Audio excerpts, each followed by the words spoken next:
So what is an area that people commonly make mistakes in their supply chain? I'll tell you what it could be: implementation of technologies. And this week we're very lucky to have a tech expert, supply chain tech expert, Suuchi Ramesh, joining us, and she'll be giving us some tips on implementation coming right up.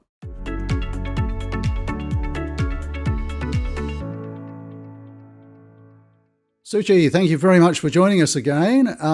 One of the mistakes that I see a lot of businesses make is on systems implementations, picking the wrong systems, really not doing very well on the implementations.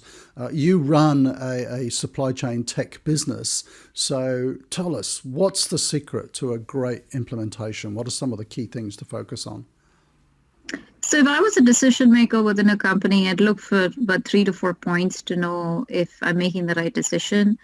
With any implementation, there's always going to be some challenges, but it's all contextualizing it, right? You want to minimize the challenges and have an enjoyable experience. So the first thing I'd say is the ability to get onboarded fast. I mean, we're not living in a world where implementation and onboarding should take a year. And if you're hearing that, then you're probably engaging with, for lack of a better word, an old-fashioned vendor.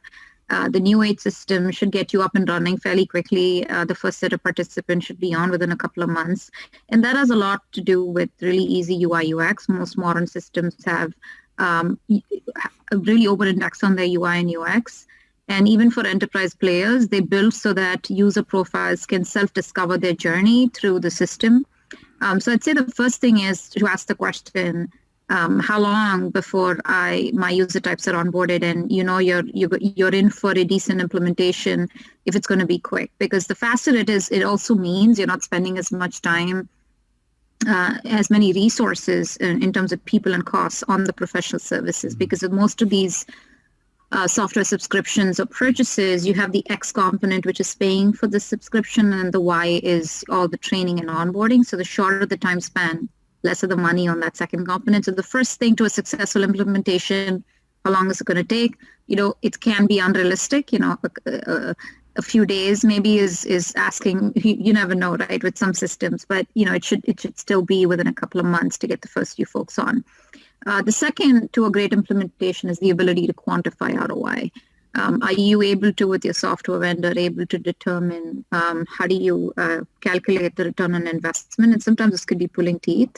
And look, you may not have 100% and an exact answer down to the penny, but to have a conversation on having some kind of a guide to calculating the ROI. And typically the ROI is a function of some direct and indirect costs. So then direct and indirect returns. So the direct returns may come from savings in your costs and improvements in your profits and increases in your revenue.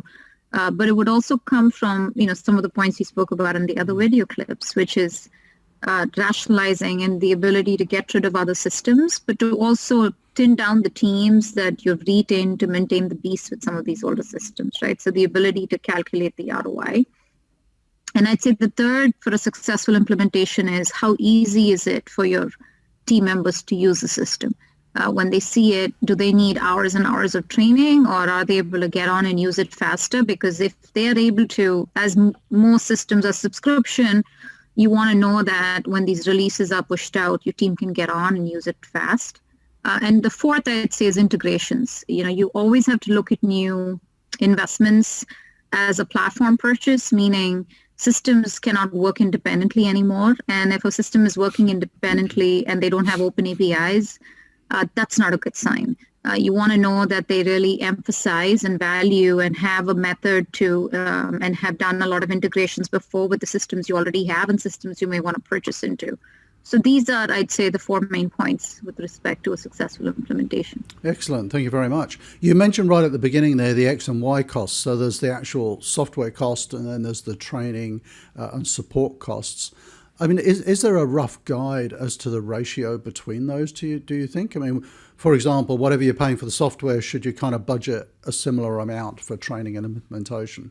That's a great question. And I know that some of the ERPs that have been around for a long time, it could almost be a 1:1, right? But that no longer, I think, is something you should live with. Or more, yes.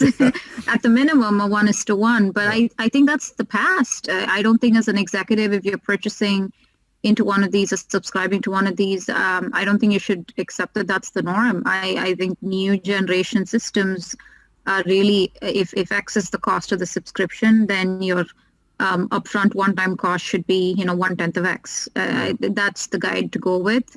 And sometimes it's, like I said, it's a function of how, when companies overinvest, to really focus their R&D team's time on UI, UX and make it simple, and focus really on the product and making it as simple as possible, that naturally lends to a smaller cost, the one-time cost of training and onboarding.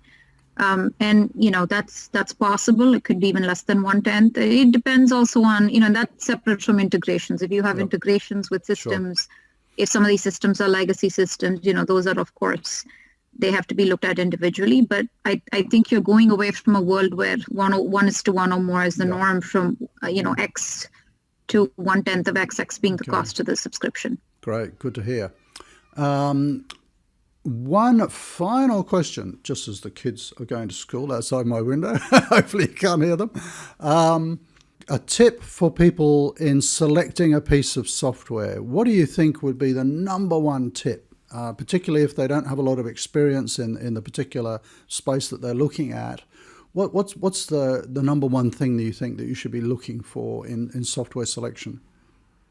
We spoke about so many great points, right? So many important criteria. But if you want me to pick one, I'd say one that approaches their product roadmap as a product suite and or platform. Yeah. And that's very critical, because if you have, as a company, you're going to have needs across multiple axes. And it's seldom that one product gets solved for it. And so, as you know, you need to continue to invest in products. Working with a software vendor that really has an interconnected product suite and looks at everything as a platform, meaning, and how is a platform one step above a product suite, is a platform really emphasizes the interconnectedness the ability to interconnect with different data sets, different people, processes, and other applications. And so working with vendors like that is very critical, because if they don't take that open approach and a platform approach, that'll be detrimental for you as the company. Okay, great response. So thank you very much, Suuchi. Yet another interesting chat about technology and digitalization in the supply chain. Thank you so much for joining us. We might put a couple of links down below, if you don't mind, because people might want to follow up with you and find out a little bit more. If you enjoyed this video, don't forget to like, comment, subscribe if you haven't joined the channel already. And thank you very much for joining us. Suuchi, thank you for joining us once more. See you next week. Thank you.